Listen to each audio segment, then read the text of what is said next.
ओम श्री गणेशाय नमः। ओम गं गुरुवे नमः। ओम नमः शिवाय। शिवजी सदा सहाय। वायव्य संहिता उत्तरखंड अध्याय 1। ऋषियों के पूछने पर वायुदेव का श्री कृष्ण और उपमन्यु के मिलन का प्रसंग सुनाना, श्री कृष्ण को उपमन्यु से ज्ञान का और भगवान शंकर से पुत्र का लाभ। सूत उवाच। नमः समस्त संसार चक्र भ्रमण हेतवे गौरी कुच तट द्वंद कुमकुमांकित वक्षसे।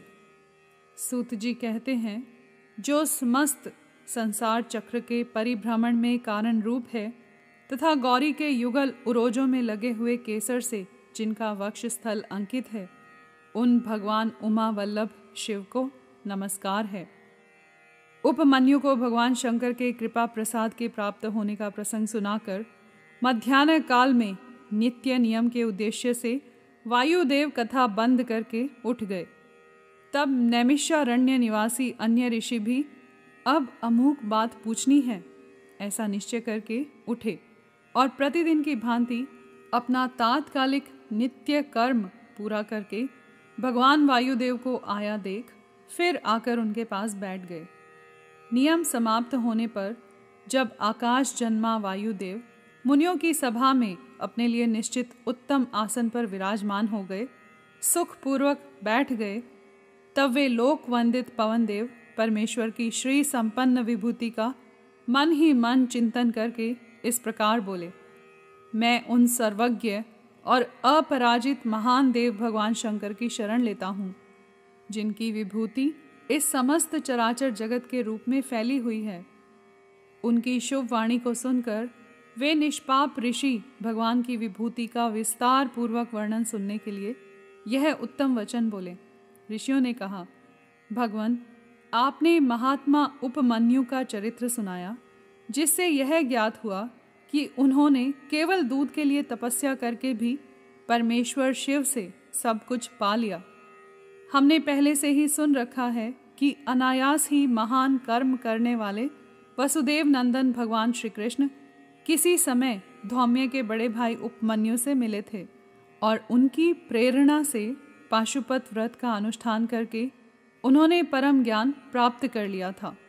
अतः आप यह बताएं कि भगवान श्री कृष्ण ने परम उत्तम पाशुपत ज्ञान किस प्रकार प्राप्त किया। वायुदेव जी बोले, अपनी इच्छा से अवतीर्ण होने पर भी सनातन वासुदेव ने मानव शरीर की निंदा सी करते हुए लोक संग्रह के लिए शरीर की शुद्धि की थी। वे पुत्र प्राप्ति के निमित्त तप करने के लिए उन महामुनि के आश्रम पर गए थे, जहाँ बहुत से मुनि उपमन्यु जी का दर्शन कर रहे थे। भगवान श्री कृष्ण ने वहाँ जाकर उनका दर्शन किया। उनके सारे अंग भस्म से उज्ज्वल दिखाई देते थे। मस्तक त्रिपुंड से अंकित था। रुद्राक्ष की माला ही उनका आभूषण थी। वे जटामंडल से मंडित थे। शास्त्रों से वेद की भांति वे अपने शिष्यभूत महर्षियों से घिरे हुए थे और शिवजी के ध्यान में तत्पर हो शांत भाव से बैठे थे।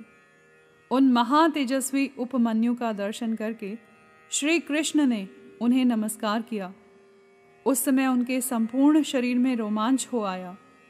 श्री कृष्ण ने बड़े आदर के साथ मुनि की 3 बार परिक्रमा की, फिर अत्यंत प्रसन्नता के साथ मस्तक झुकाकर हाथ जोड़कर उनका स्तवन किया। तदंतर उपमन्यु ने विधि पूर्वक अग्नि रीति भस्म इत्यादि मंत्रों से श्री कृष्ण के शरीर में भस्म लगाकर उन्हें 12 महीने का साक्षात पाशुपत व्रत करवाया।